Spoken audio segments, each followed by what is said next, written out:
Well, yeah. Let me just do our introduction to our players first, because that's very important. Sound. No. All right. So without further ado, spawning in the bottom left on match point, it will be the orange Terran. It will be AleC, and his opponent will be the orange or the purple Zerg ihufa right here. And what BMW was saying is this more of a Zerg favorite map? You know, I'd even say not really. Well, it's kind of I'm torn because the choke points are really tight sometimes, which can help Terran, but can also help out Zerg in some regards. So if you can set up like lurker contains, yeah, this is the perfect map to do it on. But I'd even say mech isn't terrible, but then Terran can't get that third gas really fast. So I don't know. I'm torn. I'm honestly torn, but yeah, I believe this is the map that has the special like building, and then you can destroy it. I'm pretty sure. You can F over a Terran's wall or Protoss while like getting rid of the mineral patches at the natural, but there isn't really any kind of like other like cheesy shenanigans that you can do other than the fact I've done this before sometimes. I don't think we're going to be seeing it as we already have a barracks going down, and that's a tight wall. You can lift off and go in the main base over here, this general area, if you build it down here. But even so, generally it's not a very viable idea. Or also you can sneak in, if you get past the vision of the Overlord, if you make your SCV go all the way around here on the far wall side, you can actually get right in there in this little choke point right here where it's out of vision from Zerg or pretty much any person because they don't scout down there, and you can proxy down there as well. But, yeah. Okay. Okay, well, we have an interesting thing from AleC right now. Sorry, from ihufa. He's getting pool and then gas, which means one of two things. He's going 2H Mutalisks, or he's going a lot of Speedlings. Which is very interesting. Okay.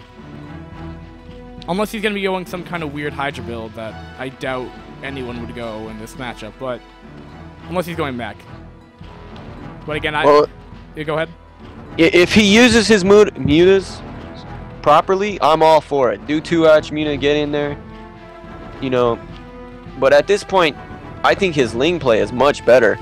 The first game, he was able to just destroy, just wrecked AleC with Lings. So if I was an ihufa, excuse me, I would be concentrating on my Ling play because he's really fucking good at Lings. But I don't feel great about his muta play, to be honest, right now.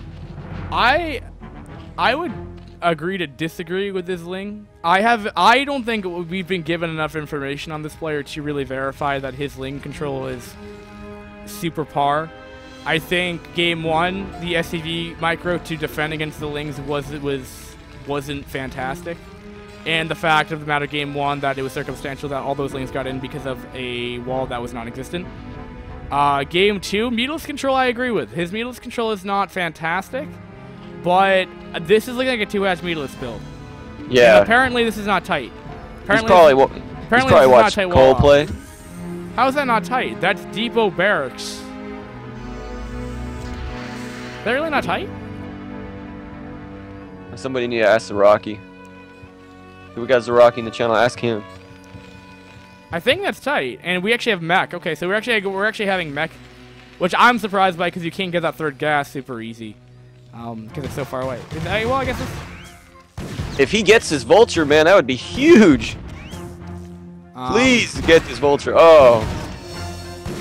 I don't think he has speedlings. Oh wait, hold on. Do you have a vulture? No. Because he was playing defensive. Well, anyway, any kind of link pressure was thwarted. Okay, so what AleC is doing what AleC's doing right now is this is kind of a more, I would say it's a less common build. Probably more geared towards lower leagues than higher leagues for Terrans. Not to say it's not a bad build by any means. It's literally, you kind of open up with well, you open up two factories, obviously, and then you get vultures to harass, and then you get a whole bunch of Goliath out really quickly. I'm not sure if +1's part of this build order, but you pretty much get like a ton of Goliath to defend against Mutalisks. But I've seen, and look at that. We actually have.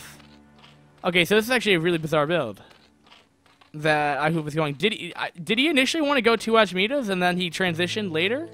I don't know what he did. He fair dropped the enough. 3rd hatch and then just immediately went into Hydralisk Den. So I'm pretty confused. Well, with he you. he went Hydras in response to the mech. That makes sense. Okay. Yeah. Well, that makes sense. That.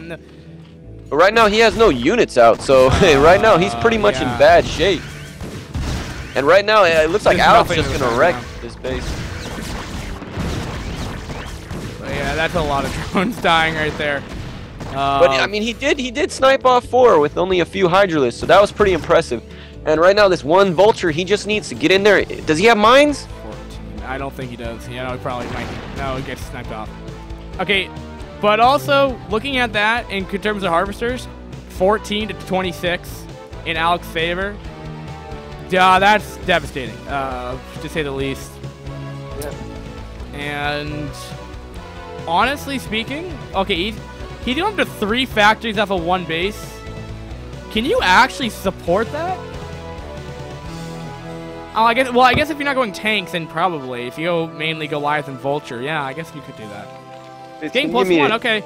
Yeah, well, see, well, this is the issue. Well, this can go in 2 different ways. AleC has done a good amount of damage, but it looks like he's just going to go for an all-in attack. There would be no reason to put down that 3rd factory otherwise. So he's going to go in for an all-in push and just try to break down ihufa here. Now, if ihufa all of a sudden has a good amount of Hydras out, he might be okay. I don't know how long this time is going to last for. Sending out 3 Hydras that are probably going to die, that's not going to help his cause. It looks like he just wants to pressure the front door, but there's way too much stuff here to even try to pressure right now. Sorry, somebody interrupted me. That's fine. I don't care. Well, actually, I do care because you're my co-caster, but by the way, well, Yeah. okay, these speed Hydras are going to get away. They will verify that there's a good amount of Goliath out here. I think it was a smart decision not to go meatless, though. A lot of players will just kind of go 3-hatch meatless despite any kind of build order that Terran goes. Well, actually, right when I say that, meatless is actually popping out, so maybe never mind. What he might do is he might try to loop around and try to harass, because there won't be turrets up. And nope, I take that back as well. But I mean, like, we have like Turtle Terran hardcore right now. I was going to get. I don't know why you'd go up to 3 factories. I mean, he's already in the lead, so I don't know why he didn't just take an X-Mode for all this. He's kind of just playing it really, really cautious, which is a little interesting to me, because that's just buying enough time for ihufa to get back in this game. Yeah, and he's going for my least favorite unit, the garbage cans. So right now he needs to make something happen at this point. You know, he's only on 1 base still, like you said, and I still think that ihufa is going to be in a good position after it's all said and done. Conservative. I mean, look at it. I mean, he already has like how many tin cans? Like 8 or 9 of them. He has 9 Goliath out. Yeah, I mean, and they're just standing there. He can deal with this meatless threat for sure. There's only what, 6 of them? Yeah, he could probably deal with these meatless pretty well. Oh yeah, this is gonna wreck Mutas.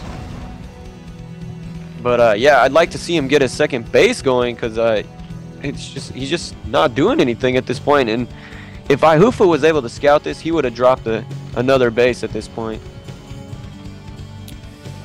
Yeah, and this isn't actually looking really great at all for AleC right now.